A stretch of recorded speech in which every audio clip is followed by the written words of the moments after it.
हे welcome back everybody. आज इस video में मैं आपसे बात करूंगा एंजाइटी डिसऑर्डर्स के बारे में। You know that there are lot of kinds of anxiety, but in this video I will describe only 6 steps of anxiety disorders. मैंने आपको इसके पहले वीडियो में एंजाइटी टाइप्स के बारे में बताया था, but in this video you will learn about anxiety disorders. So stay connected till the last in this video. मैं आपको पहले ही बता चुका हूं कि अगर आप इस पीडीएफ को प्राप्त करना चाहते हैं so you can get this PDF on Telegram link को मैंने आज के इस वीडियो के डिस्क्रिप्शन बॉक्स में दिया है, या फिर आप टेलीग्राम पर जोवियल साइकोलॉजी सर्च करेंगे तो वहाँ पर भी आपको टेलीग्राम मिल जाएगा। So I want to tell you that if you want to learn psychology, so you can message me on this my WhatsApp number। क्योंकि जो साइकोलॉजी सब्जेक्ट है ये केवल बुक से स्टडी करने के लायक नहीं है। You can live psychology is about human behaviour. तो आप साइकोलॉजी को और अच्छे से समझने के लिए ह्यूमन जो बिहेवियर है उसको ऑब्जर्व कर सकते हैं, अपने सेल्फ ऑब्जर्व कर सकते हैं। बट फॉर देट मैं आपकी और भी अच्छे से हेल्प कर सकता हूं, इसलिए आप मेरे साथ जुड़कर साइकोलॉजी को एक नए तरीके से सीख सकते हैं। So if you want learn psychology you can message me on this my WhatsApp number. Okay, so first I want to tell you that what's the meaning of anxiety disorders. Anxiety disorders का मतलब क्या होता है? Anxiety जिसे हिंदी में चिंता कहते हैं, मैंने आपको इसके बारे में पहले ही बता दिया था। You already understand about anxiety. Disorders का मतलब होता है एक तरह की विकृति जो कि कंसिस्टेंट हमारी डेली लाइफ को प्रॉब्लमेटिक बनाती है और हमारी डेली लाइफ में प्रॉब्लम्स होने लगती हैं।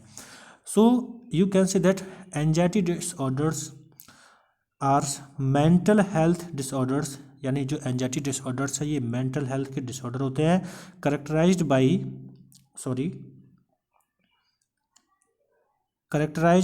By feelings of worry. यानी जो एंजाइटी डिसऑर्डर्स होते हैं इसमें वरी होती है, and anxiety for fear that are strong enough to interfere with one's daily activities. यानी एंजाइटी डिसऑर्डर्स में जो वरी होती है, जो चिंता होती है, वो ऐसी फीलिंग्स होती हैं जो कि हमारी डेली लाइफ को बहुत ज़्यादा प्रॉब्लमेटिक बना देती हैं, डेली लाइफ को इंटरफेयर करने लगती हैं। आपने देखा होगा कि जब हम किसी भी तरह की एंजाइटी में होते हैं तो अगर हम उसे कंट्रोल नहीं करते हैं तो फिर वही एंजाइटी हमारी डेली लाइफ को अफेक्ट करने लगती है। So this is the simple meaning that anxiety disorders is a mental health disorder जो कि हमारी डेली लाइफ को प्रॉब्लमेटिक बनाती है। So now there are some type of anxiety disorders जिसमें मैंने पहले आपको बताया है panic disorder. So panic disorder के बारे में मैं आपको पहले ही बताया था। जो पैनिक अटैक्स होते हैं, जैसे कि मान लीजिए सडनली कोई पर्सन कहीं जा रहा है और कुछ उसके साथ अचानक हो जाता है। जैसे मान लीजिए कि वो सड़क पर जाते हुए किसी भयानक एक्सीडेंट को देखता है। उस एक्सीडेंट में उसका कोई पर्सन नहीं था, यानी कोई फैमिली मेम्बर नहीं था, बट उसके बाद भी होता क्या है, वो अचानक से वो बेहोश हो जाता है, कुछ भी हो जाता है। आपने ऐसे कुछ केसेस देखे होंगे। So panic disorder is characterised by panic attacks sudden feelings of terror, यानी अचानक से भयंकर से फीलिंग्स होती हैं जो कि किसी पर्सन को बहुत ज़्यादा परेशान हैरान कर देती हैं। Strike repeatedly and without warning, यानी यहाँ पर इंसान को पहले से पता नहीं होता है कि ऐसा होने वाला है और सडनली से इंसान के साथ एक विभीषिका उत्पन्न होती है, अटैक होता है और हो सकता है कोई बेहोश हो जाए, गिर पड़े, कुछ भी हो सकता है, या फिर बहुत ज़्यादा एंजाइटी हो सकती है।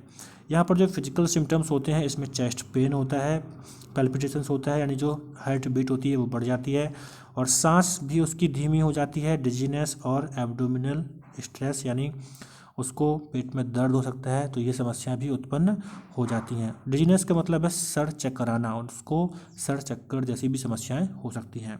So this is about panic disorder. Now next is post traumatic stress disorder. इसे शॉर्ट में कहा जाता है PTSD, यानी PTSD का फुल फॉर्म क्या होगा? Post traumatic stress disorder. तो आप नाम से ही समझ सकते हैं पोस्ट, इसमें क्या होता है कि persistence frightening thoughts that occur after undergoing a traumatic event, यानी इसमें आज अगर ट्रॉमेटिक इवेंट हुआ था, आज कोई घटना हुई थी, तो इस घटना होने के बाद भी कुछ दिनों तक लोगों में कंसिस्टेंट थॉट आते रहते हैं जिन थॉट से उनको डर लगता है। यानी घटना हो जाने के बाद, यानी वो 6 महीने के बाद भी हो सकता है ऐसा, और भी समय के बाद हो सकता है। तो जो पोस्ट ट्रॉमेटिक स्ट्रेस डिसऑर्डर होता है, इसमें परसिस्टेंट फ्रेटनिंग थॉट्स होते हैं, वो कब होते हैं? घटना के हो जाने के बाद। So name suggest post traumatic stress disorder, मतलब किसी भी घटना के होने के बाद की कंडीशन में ये प्रॉब्लम होती है। So this is about post traumatic stress disorder. Now next is generalized anxiety disorder, जिसको शॉर्ट में GAD भी कहा जाता है। So this is chronic and exaggerated worry and tension, usually anticipating disaster even though nothing seems to provoke it। यानी इसमें लंबे समय से और अचानक से ज़्यादा बहुत ही तीव्र इंटेंस वरी होती है जो कि किसी पर्सन को बहुत ज़्यादा परेशान करती है, और हो सकता है इसमें कोई ऐसा स्टिमुलस ना हो, बट उसके थॉट प्रोसेस ऐसे हो जाते हैं जिसकी वजह से वह लगातार परेशान रहता है। और इसमें जो वरी होती है उसके बाद कुछ फिजिकल सिम्टम्स भी होने लगते हैं, जैसे कांपना भी हो सकता है, मसल टेंशन्स भी हो सकता है, हेडेक और नौजिया भी होने लगता है। तो ये इसके जो कुछ फिजिकल सिम्टम्स हैं इसके बारे में बताया गया है। जनरलाइज्ड एंजाइटी डिसऑर्डर, इसका मतलब सिंपल सा है कि कंसिस्टेंस फियर होते रहना बिना किसी स्टिमुलस के, बिना किसी ऐसे इवेंट के जिसके वजह से कोई प्रॉब्लम हो, बट वो कंसिस्टेंटली ऐसा होता रहता है, ये क्रोनिक होती है। So there are some physical symptoms like muscle tension, headache and nausea. जो यहाँ पर नोजिया लिखा हुआ है इसका मतलब हिंदी में बोलते हैं जी मिचलाना।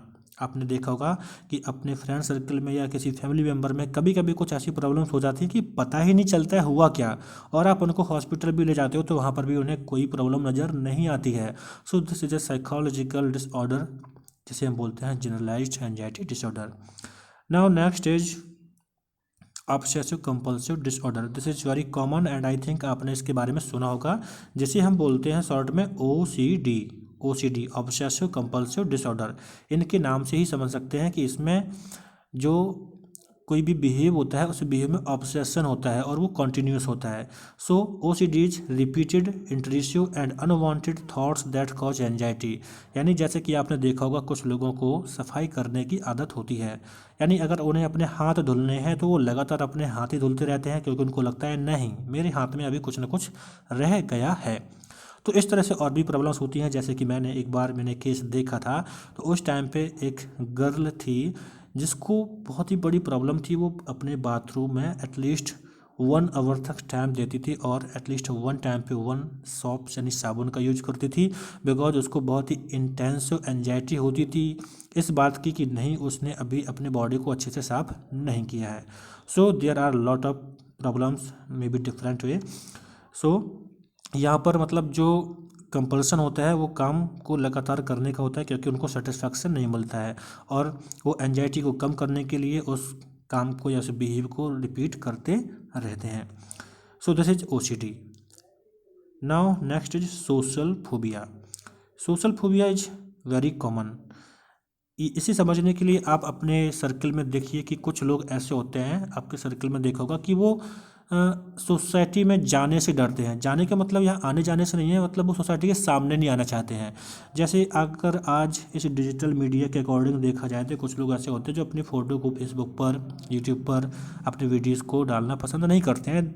अगर धोखे से कोई उनकी फ़ोटो क्लिक कर दे और फेसबुक पर अपलोड भी कर देना, तो उनको लगता है यार मेरे साथ ऐसा क्यों कर दिया, वो चिल्लाने लगते हैं, कुछ भी हो सकता है।